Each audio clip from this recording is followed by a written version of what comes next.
जी part 2 start हो गया जी, done. चलो मिलजुल के करते हैं। पीएनएल के एक्सट्रैक्ट्स बनाएंगे हम। 3 साल हैं हमारे पास, 12, 11 और 10। फिर स्टेटमेंट ऑफ फाइनेंशियल पोजीशन के एक्सट्रैक्ट्स बनाएंगे। नॉन करंट एसेट्स में आपके ये इंटेंजिबल्स नज़र आते हैं पीपी के बाद। अच्छा, अब रिसर्च एक्सपेंस पहले साल में पीएनएल में आएगा कि नहीं आएगा? कितना? 50।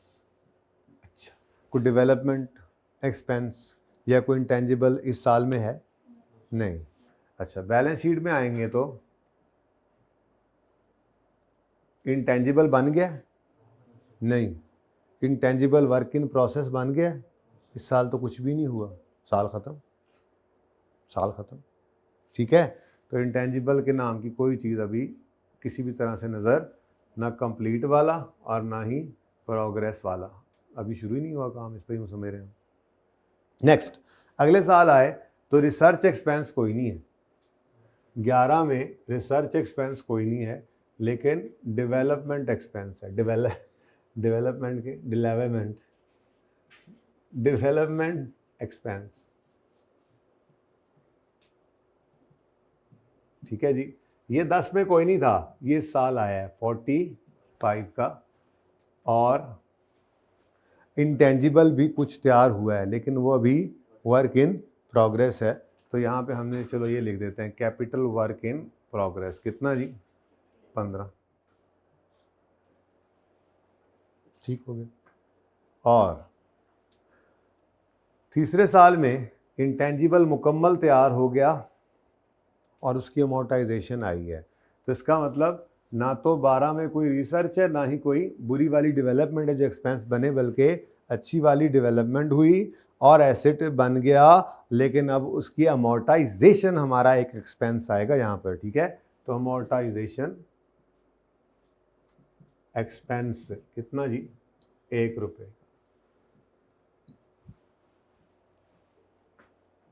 तो चूंकि 12 में इंटेंजिबल तैयार हो गया, तो अब ये कैपिटल वर्क इन प्रोग्रेस में नहीं नजर आएगा, बल्कि अब ये इंटेंजिबल एसेट बन जाएगा। ठीक है, और इसकी अगर वैल्यू निकालनी है तो हम कहेंगे ये 15 प्लस 25 ये ऐड हुआ था और 1 रुपये की अमोर्टाइजेशन माइनस हो गई है, तो ये कितना बन गया? 39। ये पिछले साल कोई नहीं। तो भाई हो गया सवाल? ठीक, रोजे हैं ना, क्या करें, नींद आ जाती है थोड़ी थोड़ी, कोई बात। चलो जी, अब ऐसी डिस्कशन शुरू करता हूँ कि आपकी नींदें उड़ जाएंगी। ठीक है, चलो आ जाओ।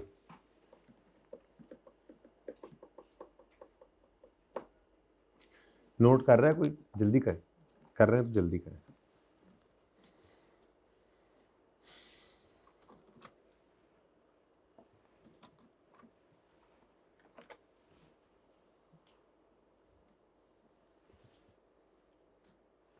अच्छा जी, बड़ी ही एक इम्पॉर्टेंट डिस्कशन अब हम स्टार्ट करने जा रहे हैं। इंटेंजिबल्स की जो मैंने बात की थी नंबर 4 पे, अब उससे आगे बढ़ रहे हैं। बात हमारी गल हुण वध गई जे, तो नंबर 5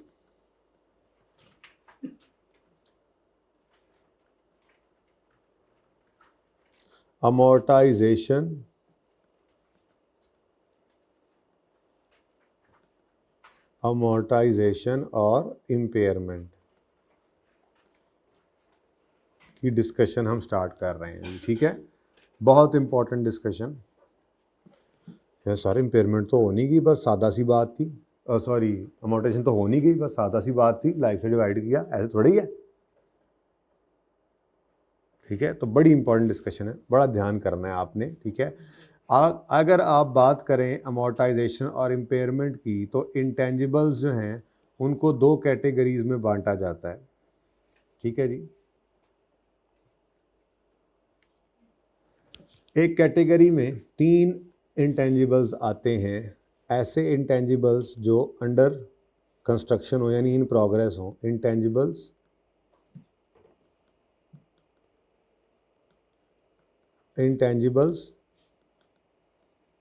इन प्रोग्रेस या intangible with indefinite life. Indefinite क्या होता है? इन्फिनिट।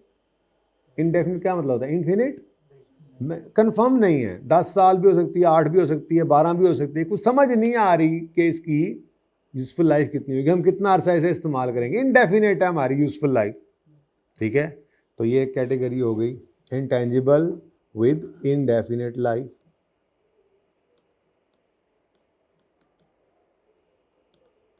With indefinite life. और तीसरा और आखिरी यहाँ पर जो पॉइंट फॉल करेगा वो है परचेज्ड गुडविल। जी, अब मुझे इन 3 को देखकर बताइए इनमें कोई कॉमन सी चीज़ नज़र आती हो आपको? चलो सबसे पहले मुझे ये बताओ, अगर इंटेंजिबल इन प्रोग्रेस हो तो अमोर्टाइजेशन तो करेंगे ना। Amortisation is just like depreciation. तो डेप्रिसिएशन तब तक नहीं चार्ज कर सकते हम जब तक वो available for use, ready to use नहीं होता, ठीक है। इसी तरह से इनडेफिनेट लाइफ वाले का भी यही मसला है। पहले में क्या मसला निकला है? अमोर्टाइज नहीं हो सकता। एसिड तो बन गया, एसिड तो है, अमोर्टाइज नहीं हो सकता क्योंकि अभी कंप्लीट ही नहीं है। इंटेंजिबल वर्क इन प्रोग्रेस भी एसिड ही होता है। एसिड भी नजर आता है ना, जितना बन गया। इससे पहले FAR 1 में पढ़ा था आपने। तो इंटेंजिबल अगर अंडर कंस्ट्रक्शन इन प्रोग्रेस अभी कंप्लीट नहीं हुआ तो मसला क्या है? अमोर्टाइज। ऊपर हेडिंग क्या दी हुई है मैंने? अमोर्टाइजेशन।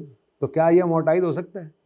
अच्छा, जो ऐसा इंटेंजिबल है कंप्लीट तो हम यूज भी कर रहे हैं लेकिन हमें क्लियरली पता नहीं लग रहा कि इसकी यूजफुल लाइफ क्या है, लाइफ है इनडेफिनेट, तो क्या ये अमोर्टाइज हो सकता है? सोच रहे हो तुम? नहीं 25 नहीं, क्या मतलब 25? अच्छा वो टैक्स का पेपर भी अभी भी दिया ना, ठीक है। नहीं भाई नहीं, I-38 पढ़ा रहा हूँ, ठीक है। तो 5 साल, 10 साल, 12 साल, 6 साल, अंदाज़ा ही नहीं लग रहा। तो अगर लाइफ का पता ही नहीं है तो डेप्रिशिएट का अमोर्टाइज कर सकते हैं? यहाँ भी नहीं कर सकते, ठीक है। इसका मतलब ये इनमें कॉमन चीज़ पाई जाती थी कि ये अमोर्टाइज किसी न किसी एक वजह से ये अमोर्टाइज नहीं हो सकते। अच्छा, तीसरा क्या है? Purchased goodwill. ये भी इन जैसी ही है। मतलब गुडविल है, आपने किसी से पैसे देकर गुडविल खरीद ली, आप क्लियरली ये नहीं बता सकते कि इस गुडविल से आपको कितने अरसे तक फ़ायदा मिलता रहेगा। 10 साल, 20 साल, अगले 50 साल, 100 साल, यही गुडविल बढ़ने लग जाएगी। तो ये वाले एसेट ने कब तक फ़ायदा दिया, क्लियरली नहीं बता सकते। तो इसका मतलब ये हुआ कि इन 3 की जो कैटेगरी है, ये जो तिसर है, ये जो तिसर है, ये 3 की जो कैटेगरी है, इसको आपने अमोर्टाइज, यानी इनमें कोई इंटेंजिबल हो और इन प्रोग्रेस है या विद इंडेफिनेट लाइफ है या परचेज गुडविल है, तो इनको आपने अमोर्टाइज नहीं करना, ठीक है। तो उसूल क्या बना? इन 3 को डू नॉट अमोर्टाइज, ठीक है। इनको अमोर्टाइज आपने नहीं करना। अच्छा जी, डू नॉट अमोर्टाइज।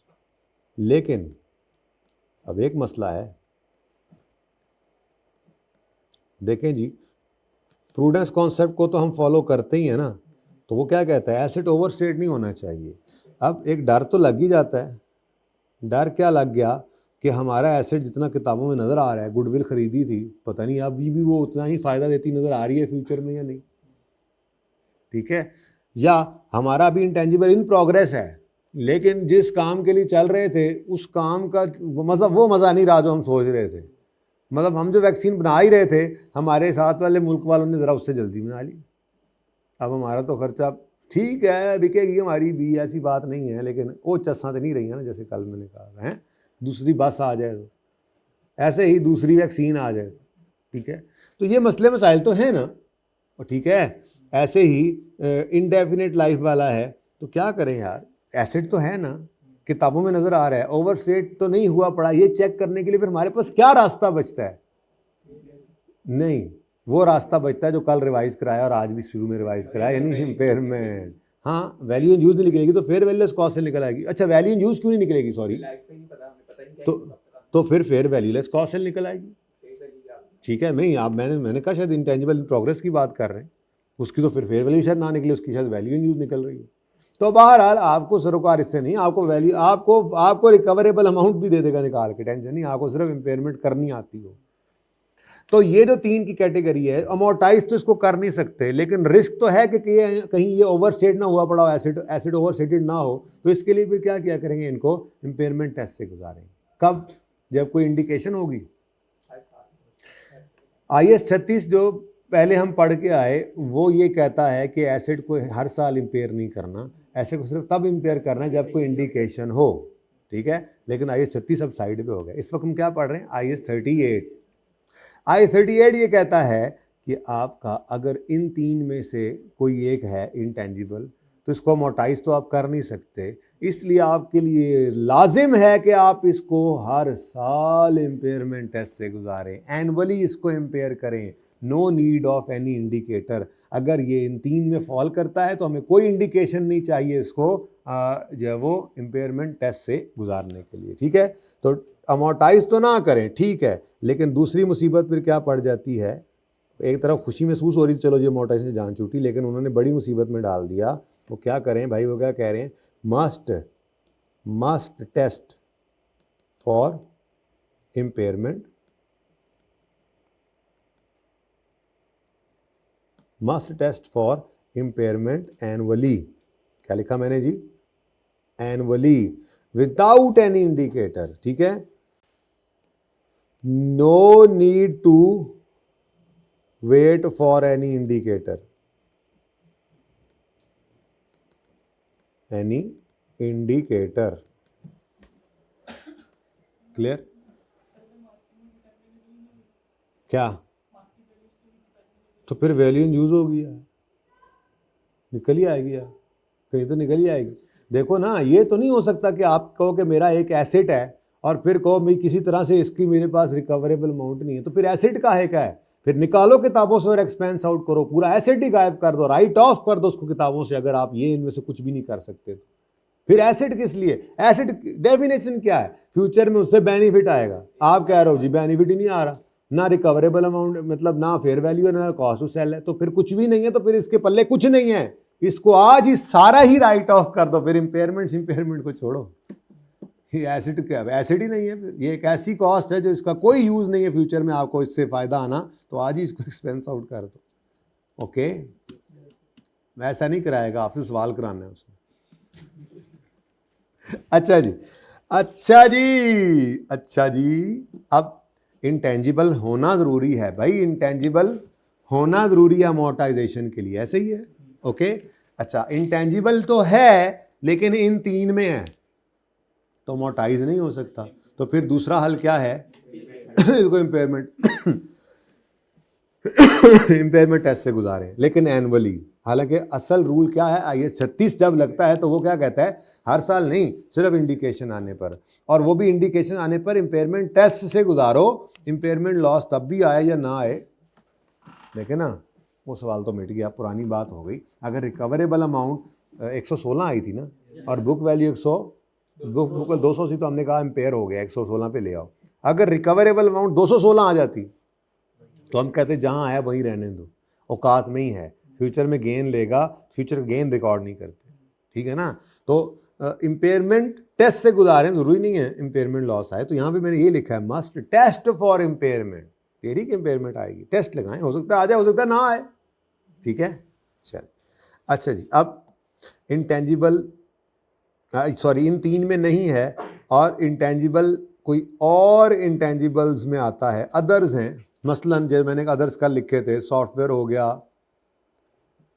कॉपीराइट हो गया, फॉर्मूला हो गया, पेटेंट है, यानी कि कोई इंटेंजिबल है वो कंप्लीट भी हो गया, इन प्रोग्रेस नहीं है, उसकी लाइफ भी डेफिनेट है। ठीक है, और वो परचेज गुडविल भी नहीं है। पहली बात है, यहाँ से निकाल कर हम आगे ले गए हैं उसको, अगर वो इंटरनली जनरेटेड होता और इन 5 में से होता तो फिर वो तो इंटेंजिबल ही ना होता। जब इंटेंजिबल नहीं होता तो फिर अमोर्टाइजेशन की बात कहाँ से आती, तो रिकॉर्डेड ही ना होता किताबों में। ठीक है ना, इसलिए इंटेंजिबल तो है, इंटेंजिबल तो है लेकिन इन तीन में से नहीं है, तो फिर कोई और होगा, वो कोई भी हो सकता है, मैं नाम भी लिखना पसंद नहीं कर रहा, कि इंटेंजिबल हो और इन तीन में से ना हो तो फिर इंटेंजिबल ही है ना, कोई भी नाम हो, यहां तक कोई मसला। अब अगर अदर है, अदर्स हैं, अदर कोई इंटेंजिबल है, अदर कोई इंटेंजिबल है, तो फिर उसके लिए ये रूल नहीं है, बल्कि उसको आपने अमोर्टाइज करना है, वो नॉर्मल एसिड है।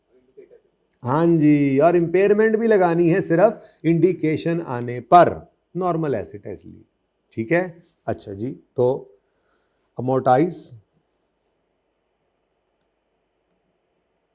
करें इसको, लेकिन अब यहाँ पे भी थोड़ा सा फनकारी आनी है। जाहिर है अब इस फनकारी की शायद ही प्रैक्टिस आज हो, कल करेंगे, वैसे भी वजनी ज़्यादा हो जाता है, 2 दिन पे फैलाता है ना बंदा, फिर आज थोड़ा सा करेंगे फिर इस तरह से। अच्छा, अमोर्टाइज करो इसको ओवर, हाँ जी, ओवर यूजफुल लाइफ दिल कर रहा है, असल लफ्ज़ ये नहीं है, असल लफ्ज़ है, असल यहाँ पे रूल कॉन्सेप्ट है amortise it over shorter of useful life और लीगल लाइफ, क्योंकि इंटेंजिबल्स में ना पीपीई में लीगल लाइफ वाला चक्कर नहीं होता था, इंटेंजिबल्स में एक लीगल लाइफ वाली मुसीबत भी तो है भाई। लाइसेंस है, लाइसेंस है वो आपको मिला हुआ है, राइट ऑफ माइनिंग का लाइसेंस मिला हुआ है, ठीक है, तो ये लाइसेंस एक इंटेंजिबल तो है, ठीक है। अब इस इंटेंजिबल की यूजफुल लाइफ क्या होगी, सोच के बताओ। जितने साल के लिए हुकूमत ने वो आपको दिया, यानी लेट्स से 5 साल के लिए लाइसेंस आपको मिला है, तो आपके लिए इस लाइसेंस की यूजफुल लाइफ क्या है।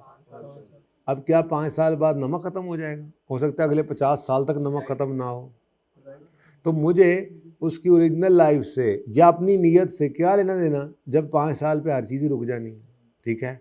तो अगर, तो मैं मिसाल के तौर पे, वैसे ये एग्जांपल समझेंगे, लेकिन मैंने मिसाल के तौर पे कहा कि यूज़फुल लाइफ थी, मैं चाहता था कि मैं 8 साल चलाऊं, लेकिन लीगल लाइफ क्या है, तो दोनों में से जो शॉर्टर है, ठीक है, कोई मसला। अच्छा, अगली बात, दूसरी एग्जांपल करते हैं। हमने सोचा था कि 8 साल तक फ़ायदा आएगा, लेकिन लाइसेंस हुकूमत ने 10 साल के लिए दिया। अब हम क्या करें, जब फ़ायदा ही 8 साल पर मिलना है तो इसकी कॉस्ट को भी 8 साल पे ही एक्सपेंस आउट करना चाहिए, तो ये रूल है असल में। फिर एग्जांपल्स में करेंगे भी सही, आज नहीं तो कल करेंगे, सवाल छोटे छोटे मौजूद हैं यहाँ पे, ठीक है। तो अमोर्टाइज करो इसको ओवर शॉर्टर ऑफ, बताओ जी क्या चीज़, over shorter of useful life और legal life.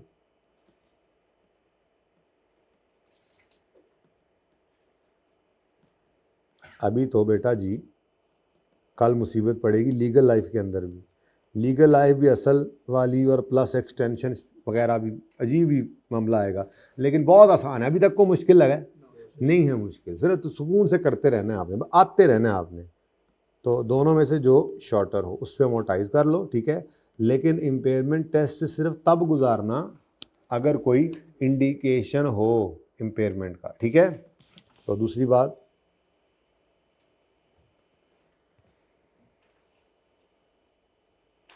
Test for impairment,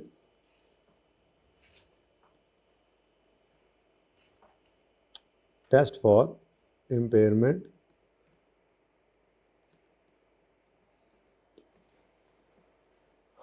only if there is an indication, ठीक है जी, जल्दी से नोट फरमाएं इसको।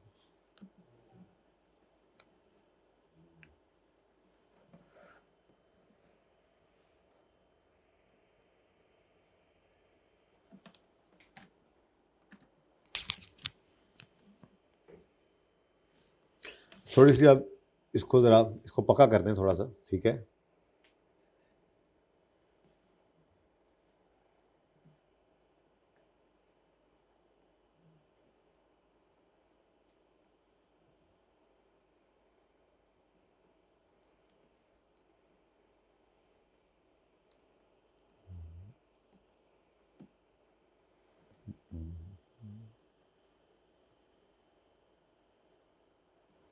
अच्छा जी, अब मैं आपसे 2 सवाल करूंगा सिचुएशन आपके सामने रख के, ठीक है। पहला सवाल मेरा होगा, जिस चीज़ की मैंने बात की वो इंटेंजिबल है कि नहीं है, फिर अगर वो इंटेंजिबल के क्राइटेरिया पे उतर आया, इंटेंजिबल है, पहले बात ये हो गई, तो फिर हम अगली डिस्कशन करेंगे। अच्छा जी फिर बताओ इसकी अमोर्टाइजेशन होनी है या इम्पेयरमेंट होनी है। अमोर्टाइजेशन होनी है तो कैसे करनी है, इम्पेयरमेंट होनी है तो कैसे, वो तो बताइए आपको है। ठीक है, अब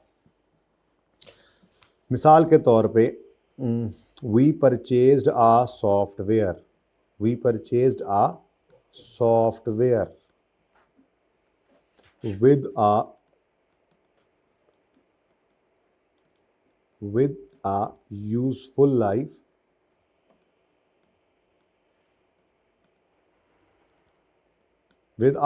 life of 10 years। जी मेरा सवाल, क्या ये इंटेंजिबल है? सही, बिल्कुल, ये तो परचेज्ड इंटेंजिबल है, तो सुकून वाला है काम। ठीक है जी, तो ये बिल्कुल इंटेंजिबल तो है। तो पहला आंसर यस आ गया।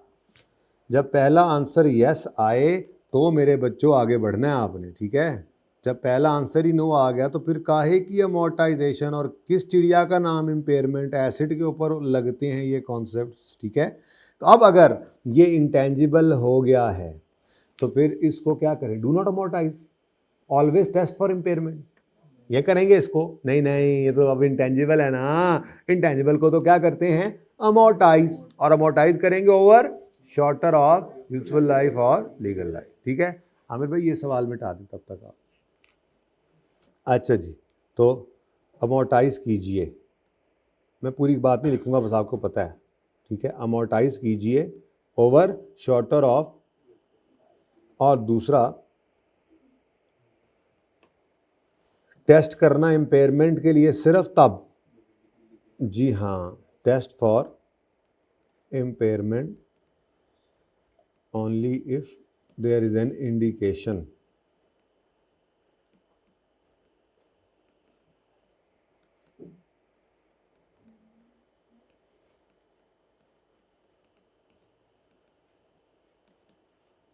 ठीक है जी। अच्छा, एक और मिसाल, we developed a customer list whose life is, उसको छोड़ो, life is 10 years। इंटेंजिबल है? ये तो इंटेंजिबल ही नहीं है, तो जब ये इंटेंजिबल नहीं है तो इधर आएगा ही नहीं कुछ।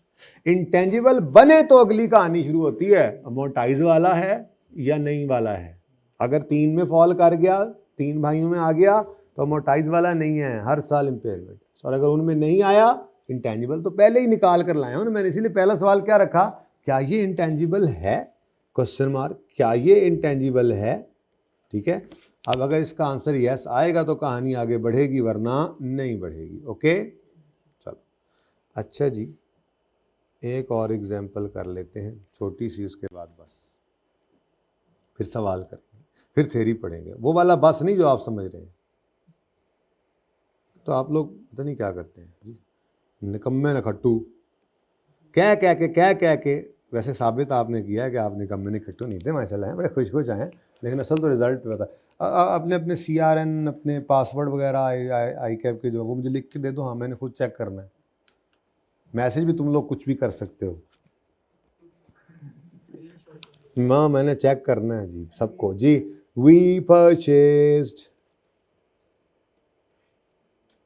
a license,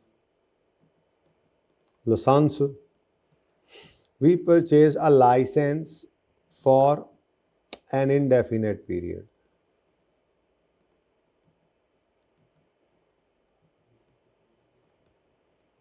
बातें ना करो जी, इंटेंजिबल है, license is an intangible, yes.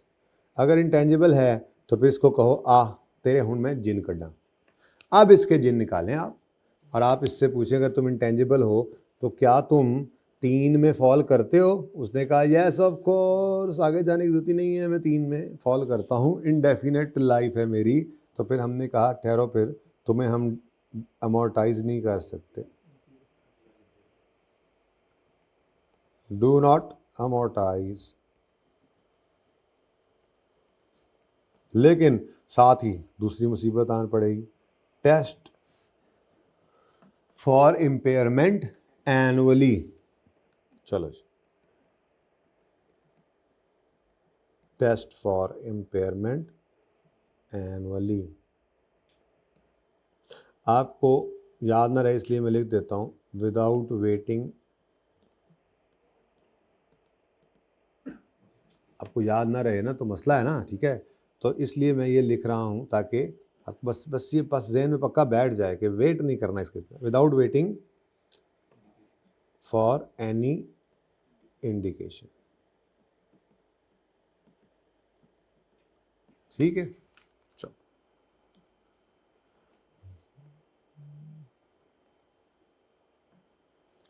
चलें जी, ये हो गई कहानी अब मेरी तरफ से मुकम्मल। अब इसकी एप्लीकेशन है। हाँ, बाल छोटी मोटी चीज़ें तो हैं ही, अभी इसको पूरा करेंगे ना जब हम, छोटी मोटी चीज़ें और आएंगी। जैसे मैंने आपको अभी अर्ज़ किया कि ये जो लीगल लाइफ है इसमें भी थोड़ा सा मसला आ सकता है। वो मसला ये आएगा कि लीगल लाइफ जो है वो एक्सटेंडेबल होगी। ठीक है, लें जी, इसकी अब आप पिक्चर ले सकते हैं। पॉज करें।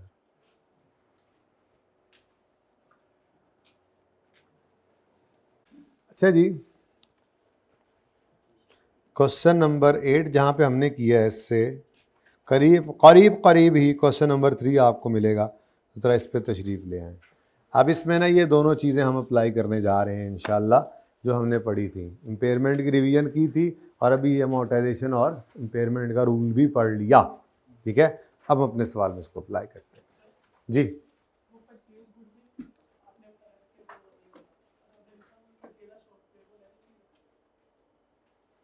भाई परचेज नहीं, सॉफ्टवेयर क्या गुडविल होती है? गुडविल नाम, माँ ब्रांड अलग से रजिस्टर कर लेते हैं, गुडविल ओवरऑल बिजनेस का नाम होता है। ठीक है, अच्छा जी, क्वेश्चन देखें। On 1 January 2001 anti started research and development. उन्होंने कहा रोला ही मुकाओ, हमने रिसर्च एंड डेवलपमेंट इकट्ठी शुरू कर दी है। हमें इससे क्या, रिसर्च हो चाहे पूरी डेवलपमेंट हो, इसने तो एक्सपेंस आउट ही होना है। मसला तो तब आता है जब 6 क्राइटेरिया मीट हो रहे हैं तो उस दिन से कैपिटलाइज होना है। Detail of cost incurred are as follows. तो ये जैसे ही आया करें ना, सामने लिखते जाया करें कि 1 जनवरी को क्या हुआ है जी, रिसर्च स्टार्टेड। पर्चे में आपने ऐसे लिखना है, R&D स्टार्टेड। आगे वो कहता है detail of cost incurred are as follows. Year end 31 December 2001 पे 120 और ईयर एंडेड 31 दिसंबर 2002 पर 100 रुपया। ठीक है, on 1 September 2001 recording criteria for capitalization was met. तो 1 सितंबर 2001 पर्चे में ये ऐसे लिखना है आपने, टाइमलाइन नहीं बनानी, टाइम ज़ाया होता है। 6 क्राइटेरिया वर मेट। ठीक है, अब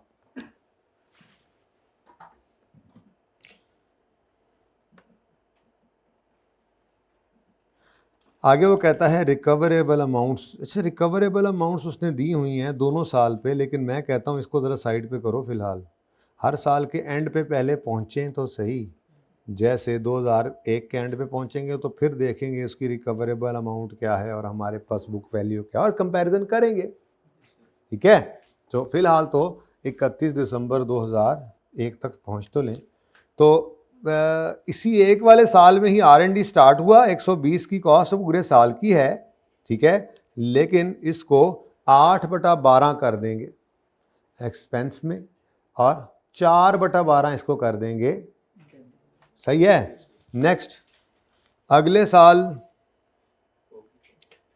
फिर 100 की कॉस्ट इनकर हुई है और अगले साल की तो सारी की सारी कॉस्ट क्या होनी है, कैपिटलाइज ही होनी है, ठीक है। और फिर अगले साल में 8 महीने गुजरने पर तो ये 100 का 100 जो है वो कैपिटलाइज हो जाएगा, इसमें तो वो मसला हमें अगेन नहीं आया, ठीक है।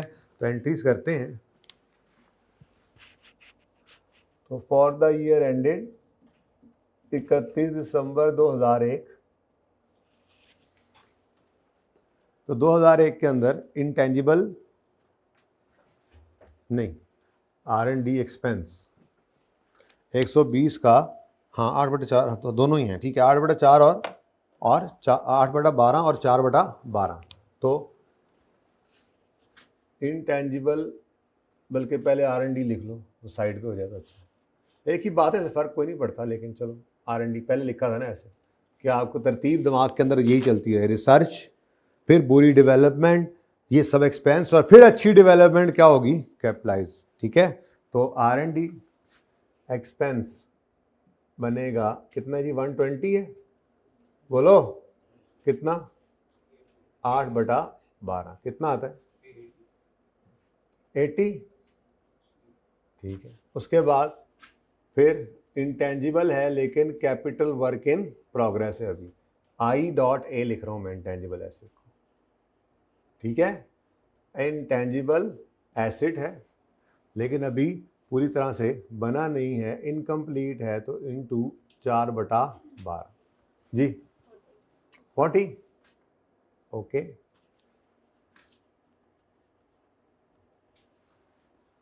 और कैश क्रेडिट कर देंगे हम, ठीक है।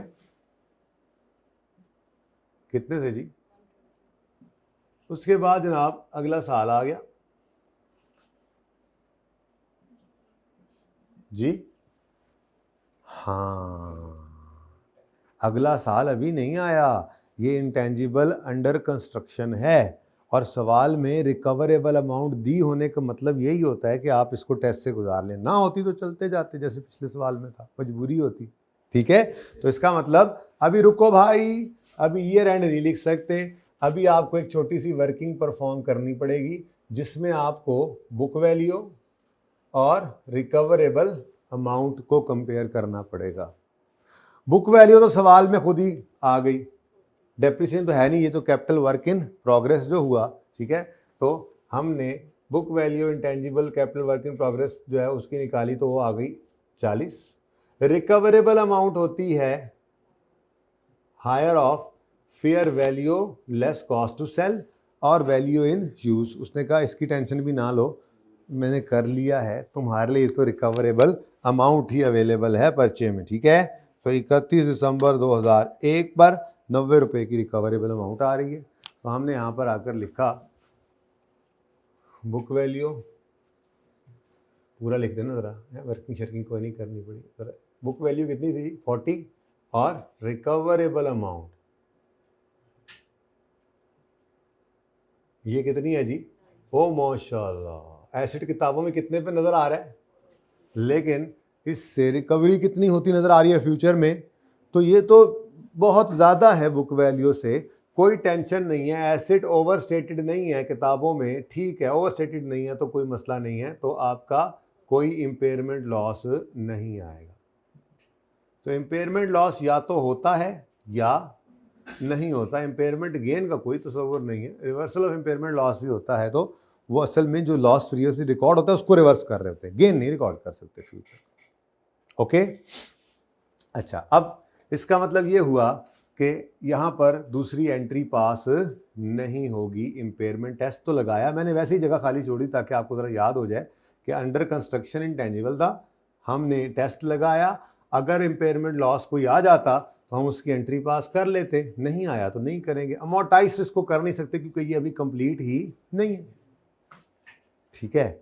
अच्छा, अब अगला साल आता है जनाब, अब तो लिख लूँ ना अगला साल, फॉर द ईयर एंडेड 31 दिसंबर 2002 आता है, और कुछ और कॉस्ट्स इनकर होती हैं इस इंटेंजिबल पर, और वो सारी की सारी, बड़ी मेहरबानी आप आए, वो सारी की सारी जनाब कैपिटलाइज होने वाली हैं। तो इंटेंजिबल 100 रुपये से कैपिटल वर्क इन प्रोग्रेस ही है, क्योंकि कहता है जनरल एंट्रीज 1 और 2 की निकालो करो assuming project is not yet complete, अभी भी कंप्लीट नहीं हुआ, अभी भी कंप्लीट नहीं हुआ, तो अभी भी वर्क इन प्रोग्रेस है, तो अभी भी उस 3 की कैटेगरी में है। सो गए थे आज, सोए रह गए थे?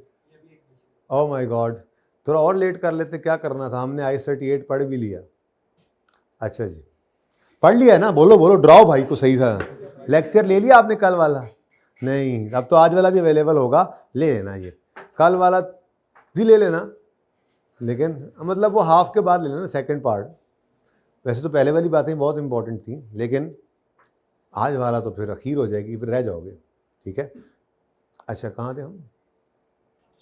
अभी भी इंटेंजिबल है, अभी भी इंटेंजिबल है, तो इसका मतलब जब तक ये इंटेंजिबल वर्क इन प्रोग्रेस में रहेगा, इंटेंजिबल तो है, वर्क इन प्रोग्रेस में रहेगा, तब तक हम इसको मोटाइज नहीं कर सकते, और हर साल इसको इम्पेयरमेंट टेस्ट से गुजारना पड़ेगा। लेकिन फिलहाल इसको इसकी एंट्री करो, इसमें और मजीद कॉस्ट जो ऐड हुई वो तो बताओ। इंटेंजिबल एसेट डेबिट और कैश क्रेडिट 100, ओके, और उसके बाद दोबारा से आएंगे। ऐसा मार्कर तुम मेरे पास रखते हो? ले जी, दोबारा आए हम, और हमने दोबारा से यही वाला काम किया। क्लास करीब है आखिर होने के, मैं फ्रेश हो रहा हूँ, है ना? रमज़ान है ना, असल में बैटरी ज़रा लो हो जाती है थोड़ी सी, आपकी भी मेरी भी। कभी आपकी बैटरी लो होती है तो मैं आप चार्ज कर, तो कभी मेरी लो होती है तो आप चार्ज कर दिया करें, लेकिन नहीं। क्या क्या छोड़ दो तुम, अब तुमने लेक्चर छोड़ा ना, कभी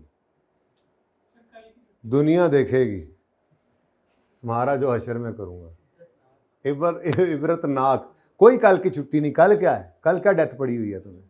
जुमा है तो क्या हुआ, इधर जुमा होता है, एक नहीं कई जुमे होते हैं, एक 10 पे फास्ट वाली मस्जिद में, 1:45 बजे इधर पीछे वाली मस्जिद में, और उसके बाद उससे भी लेट पढ़ना हो तो यहाँ मिनहाजुल कुरान वाली मस्जिद है, उससे भी लेट होता है। इनके दरमियान तकरीबन 1:30 बजे पढ़ना हो, तारिक ब्लॉक वाली साइड पे, बकर ब्लॉक वाली साइड पे चले जाओ, मस्जिदां बढ़िया, दस देंगे तो आ जाना। तो बुक वैल्यू कितनी है जी? अब बुक वैल्यू देखो भाई, 40 तो थी ही, 100 ऐड हो चुकी, 140, ठीक है, 140 बुक वैल्यू है। और अब जो हम जाकर देखने लगे, डरते डरते आए हैं, ओए क्यों, मैंने कैसे 110 ले 10 औकात से बाहर है कि नहीं है? ओवर स्टेटेड है। एसिड क्या है? ओवर स्टेटेड है। एसिड को आपने राइट डाउन करना ही है। अब रिकवरेबल अमाउंट उसकी क्या आ रही है जी? 110, तो आपने कहा ले 10, और इसको 30 रुपये से राइट डाउन करेंगे, ये इसका इम्पेयरमेंट लॉस, वही हुआ जिसका डर था। इतना ज़्यादा टाइम लगाओगे तो ऐसे ही होगा, ठीक है। तो पिछले साल हम अमोर्टाइज क्यों नहीं कर रहे?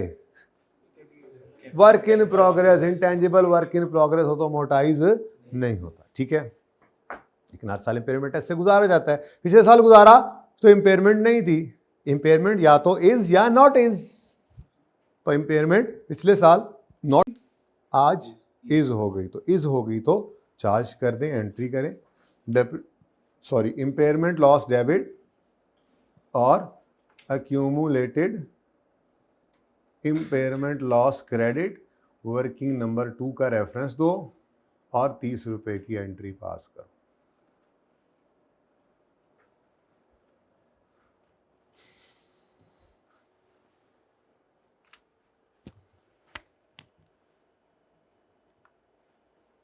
मैं तो कहता हूँ एक्सट्रैक्ट्स बना ही रहे हैं अभी तक हर सवाल के, तो इस बेचारे का ये कुछ सुतेला सवाल है, इसको भी बना देते हैं, ठीक है।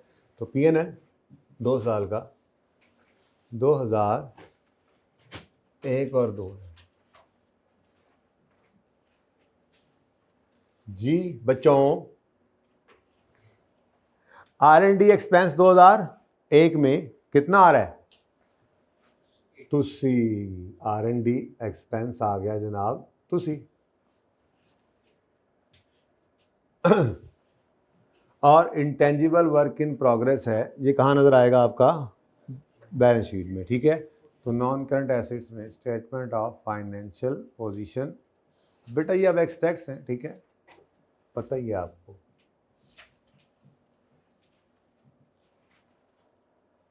इनमें नॉन करंट एसेट्स में आपको नज़र आ रहा है intangible asset, I dot A लिखा था ना, वही लिख देते हैं ज़रा आसानी से, दूर से नज़र आएगा जी।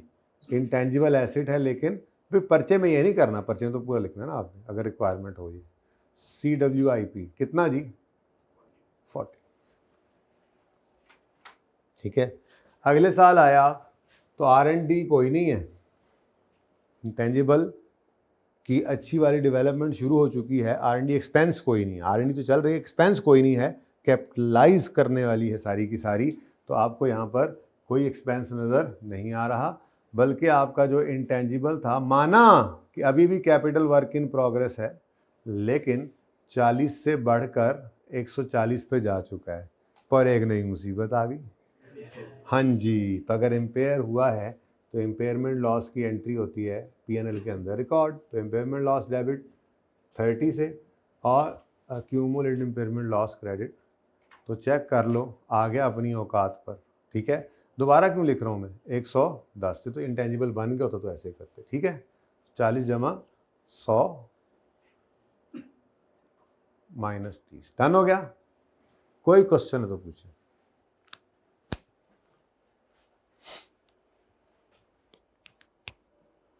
कोई होमवर्क नहीं चल रहा अभी, 2-3 दिन रवा कर लूँ आपको, फिर भी ज़्यादा लंबा चौड़ा होमवर्क नहीं। वैसे ही आपको कहा है मैंने, पूरा सेशन जो है वो 1 घंटे ज़्यादा का होमवर्क ना देने की कोशिश करनी है, ठीक है। और फिर उसमें भी ज़रा रमज़ान पैकेज में थोड़ा सा बचत चल रही है। आप ये करते रहा कीजिए कि जो क्लास में करवाया जाए वो हिम्मत करके अगर दोबारा कर लें, ओए होए होए, मैं कहता हूँ ओए होए होए, अखीर हो जाएंगे हैं।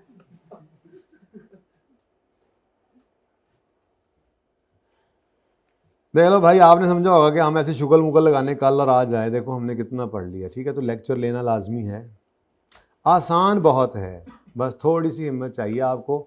बल्कि आप ना जब क्लास के बाद मुझे मिलो, मैं आपको पकड़ के एक जगह बिठा के वहाँ पे लेक्चर दिलवा के घर भेजूंगा आज। और कल मैंने को एहो जी शक्ल नहीं वेखी जाती कि पता नहीं लगे, पता नहीं दोबारा नू पढ़ा रहा है। आओ जी, जरा आ जाओ जी।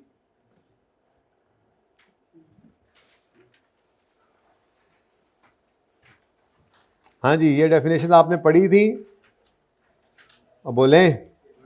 Fair value, impairment loss, amortisation, ये आपने मज़ीद 3 डेफिनेशंस पढ़नी हैं। फ़िलहाल इसकी डिस्कशन अभी मैंने नहीं की, इसको ज़रा रोकें, रोक सके तो रोकें। जी हाँ, अच्छा जी, कंट्रोल के ऊपर थोड़ी सी कमेंट्री मैं करना चाह रहा हूँ। It's very beautiful shot. Control याद है? कंट्रोल ये एसेट एक ऐसा रिसोर्स है जो कंट्रोल में हो due to a past event, future में उससे बेनिफिट आना प्रोबेबल हो, ठीक है। अब उस कंट्रोल के ऊपर थोड़ी सी डिस्कशन है कि क्या मतलब इस कंट्रोल का। Control means that company has power to obtain future benefits. अब मिसाल के तौर पे, क्या नाम है तुम्हारा? अहमद भाई जो हैं, इन्होंने एक गाड़ी खरीदी है। अब purchase is the past event, और अब ये गाड़ी इनके कंट्रोल में आ गई है, ठीक है। अब इस गाड़ी से आने वाले सारे फायदे लेने की पावर किसके पास है? अहमद भाई के पास है, ठीक है। यानी अब आगे गर्मियां जैसे जैसे आएंगी तो उस गाड़ी की ठंडी ठंडी हवाएं लेने, बेनिफिट, ठंडी ठंडी हवाएं लेने का फ़ायदा किसको होगा? कंट्रोल वो किसके पास है? एसी चलाए या एसी बंद करे, ये किसके हाथ में होगा? अहमद भाई के हाथ में होगा, ठीक है। अब बारिश तेज़ शुरू हो गई तो उस गाड़ी में बगैर भीगे कॉलेज पहुंचने का फ़ायदा, बेनिफिट किसको होगा? और ये कंट्रोल किसके पास है कि वो फ़ायदा ये वाला लें या ना लें? बाइक पे ही पुरानी पे आ जाए या गाड़ी पे जाए, ये फैसला किसका? तो इसका मतलब कंट्रोल का मतलब ये है कि company has power to obtain future. और इसके साथ ही ना, उस्मान भाई को गाड़ी के अंदर बैठने से रोकने की ताकत भी किसके पास है? अहमद के पास। हाँ, ज़्यादा डॉन नहीं बनना, उसकी गाड़ी है, ठीक है। आप कहो हमें अहमद यार मुझे भी ले जाने, चल पीछे, चुप चुप, हाथ नहीं लगाना हैंडल को, हाथ नहीं लगाना, चलो साइड पे हो जाओ, बारिश बड़ी तेज हो रही है, तो मैं क्या करूं? याद करो जब मैं पैदल था तुमने ऐसा नहीं करते होते वैसे तो, लेकिन चलो बहरहाल ये कर सकता है ऐसे। हाँ, अगर ना करे तो इसकी मेहरबानी है, लेकिन इसकी गाड़ी है भाई, ये जिसको बिठाना चाहे बिठाए। इसीलिए कंट्रोल की डेफिनेशन भी पूरी नहीं हुई, कंट्रोल की डेफिनेशन अभी शुरू हुई है। क्या? Control means that a company has power to obtain future economic benefits flowing from underlying resource, यानी जिस एसेट की बात हो रही है, जिस रिसोर्स की बात हो रही है, उससे जो बेनिफिट्स आने हैं उसको कंट्रोल करना, उसका कंट्रोल, उसकी पावर भी इसी के पास है। And also can restrict the access of others to those benefits. तो ये कहा जाएगा कि अहमद का कंट्रोल है कार पे। गॉट इट या not it? Got it. Got it क्या होता है? अरे तुसी ओके, कंट्रोल क्या है? बेनिफिट जो उस एसेट से आना है उसको क्या है? उसका कंट्रोल, उसकी पावर किसके पास है? अहमद के पास। और दूसरे को उस फायदे को लेने से रोकने की पावर भी किसके पास है? तो कहा जा सकता है कि अहमद के पास इस कार का क्या है? कंट्रोल, ठीक है। और कंट्रोल अहमद, कंट्रोल अल्लाह ने अगर दे दी ये पावर तो कंट्रोल, पेट्रोल तुम कंट्रोल करो, अल्लाह पेट्रोल भी देगा, ठीक है। अच्छा, next, control usually arises where there are legal rights, for example legal right over use of patent and copyrights. However legal enforceability is not a necessary condition for the, अजीब सी line लिखी हुई है। मिसाल के तौर पे मैंने एक कहता है यूजुअली कंट्रोल जो है वो लीगल राइट्स के साथ ही जो है वो ट्रांसफ़र होता है, यानी आपके पास आता है। यानी जैसे मैंने एक फार्मूला बनाया, ठीक है, तो वो फार्मूला जब मैं जाके वो बॉडी एक होती है ना, उसमें जाके अपने रजिस्टर करवा देता हूँ कि जी ये वाले फार्मूला की वैक्सीन अब सिर्फ मैं बनाऊंगा, किसी और ने बनाया ना तो अब आप देख लें वो ये अब मैंने रजिस्टर कर दी, ये मैं बना चुका हूँ, कोई और बनाएगा तो ये मेरी चोरी करेगा, ठीक है, ये मेरा पेटेंट हो गया, ये मेरा रजिस्टर हो गया, ठीक है। तो वो कहता है कंट्रोल यूजुअली लीगल राइट्स के साथ अराइज होता है। For example legal rights over the use of patent और कॉपीराइट। लेकिन कहता है ये लीगल एनफोर्सेबिलिटी जो है is not necessary condition for control. क्या मतलब? भाई मेरी मर्जी ना, मैंने फॉर्मूला बनाया है अगर, ठीक है, एडा मैं साइंसदान है, अच्छा मेरी मर्जी ना, मैंने फॉर्मूला बनाया है, मैं इसको रजिस्टर ना भी कराऊं तो क्या मुझे ये फ़ायदा नहीं देगा? क्या कंट्रोल में नहीं होगा मेरे फार्मूला? फिर भी मेरे कंट्रोल में ही होगा, फिर भी मुझे फ़ायदा दे रहा होगा। हो सकता है मेरा ये फैसला हो कि मैंने इसको रजिस्टर नहीं करवाना। ये कुछ इस किस्म की बात यहाँ पे उसने की हुई है। कोई मसला कंट्रोल में कैसे कोई भी इस्तेमाल कर सकता है? नहीं तो नहीं, आप अपने पास ही रखोगे। कैसे कोई मेरे पास बड़ा फार्मूला तुम कैसे इस्तेमाल कर लोगे? अभी तो मेरे ही कंट्रोल में है भाई, और मैं ही इस्तेमाल कर रहा हूँ, ठीक है। फिर रात को लोग आएंगे, नकब लगाएंगे, गांव में हो तो छत फाड़ेंगे, शहर में हो तो शटर काटेंगे और आके तुम्हारी दराज से ले जाएंगे, तो फिर तो वो स्टोलन है, फिर उसकी एंट्री कर लेना ना, फिर तो वो एबनॉर्मल लॉस हो जाएगा, ठीक है। अभी आपके पास ही है तो ठीक है, आपके कंट्रोल में ही है। लीगल एनफोर्सेबिलिटी तो सिर्फ तब आएगी जब वो रजिस्टर्ड होगा। अगर आपने रजिस्टर नहीं कराया तो भाई फिर जो ले गया वो उसी का ही है ना, ठीक है। फिर कोई आप साबित तो नहीं कर सकते ये आपने बनाया है, किसकी सबूत नहीं है ना। तो ये कह रहा है कि वैसे तो इन्फोर्सिबिलिटी के साथ ही कंट्रोल आता है, लेकिन ये कोई ज़रूरी शर्त नहीं है कंट्रोल की। आपने लीगल राइट को नहीं भी अगर करवाया वो रजिस्टर, तब भी वो जो फार्मूला था तब भी आपके कंट्रोल में तो वो है। आप फिर भी धड़ाधड़ वैक्सीनें बना रहे हैं उस फार्मूला से और बेच भी रहे हैं।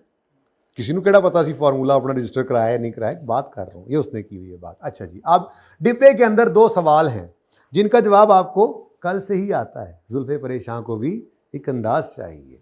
इज स्टाफ ट्रेनिंग और कस्टमर लिस्ट। और 5 मिनट रह गए ने बस, थोड़ी हिम्मत कर लो यार। वैसे मैं सोच के आया था ये मैंने 3-4 सफ़े फड़का देने हैं। हाँ, इज स्टाफ ट्रेनिंग और customer list as an intangible. छोड़ो, पहले ये पढ़ो।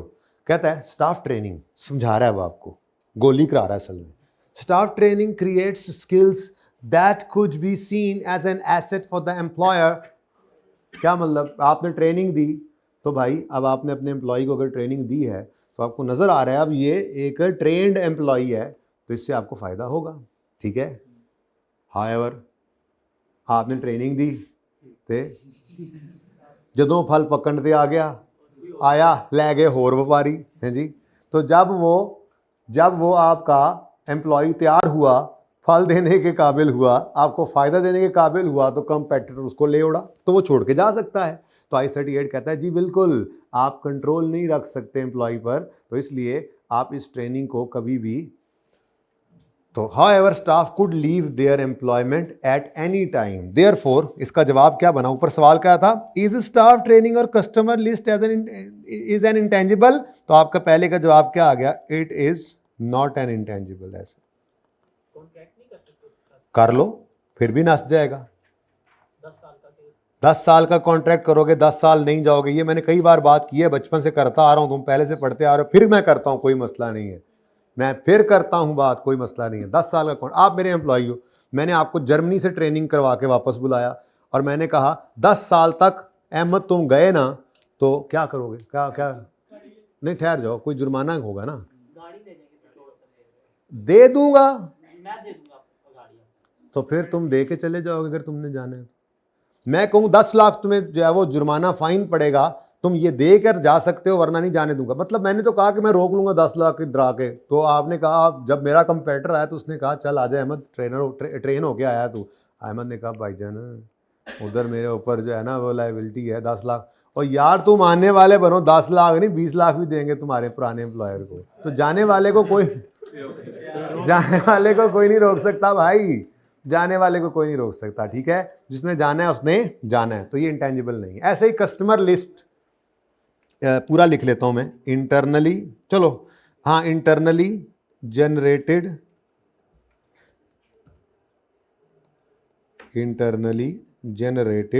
Customer list, there is no control because customers have no obligation to make. अच्छा उन्होंने ऐसे करके बात की है, चलो ये भी अच्छी बात है, ठीक है, ओके। हाँ परचेज वाला भी निकल जाएगा। असल में तो ये है ना, कस्टमर लिस्ट से क्या होता है, एडवर्टीजमेंट ही हो सकती है ना, तो एडवर्टीजमेंट करने से आप क्या इसको इंश्योर कर सकते हैं कि वो आपसे ही खरीदेगा, ये ज़रूरी नहीं, ठीक है। Future economic benefit flowing from an intangible may include revenue from sale of product, cost saving और अदर बेनिफिट्स, ये आपको मैंने बता दिया था, ठीक है जी। अच्छा, नीड टू बी आइडेंटिफिएबल पढ़ा आपने, और बोलो और सुतियाँ रुआं और कुछ पढ़ भी रहे हो,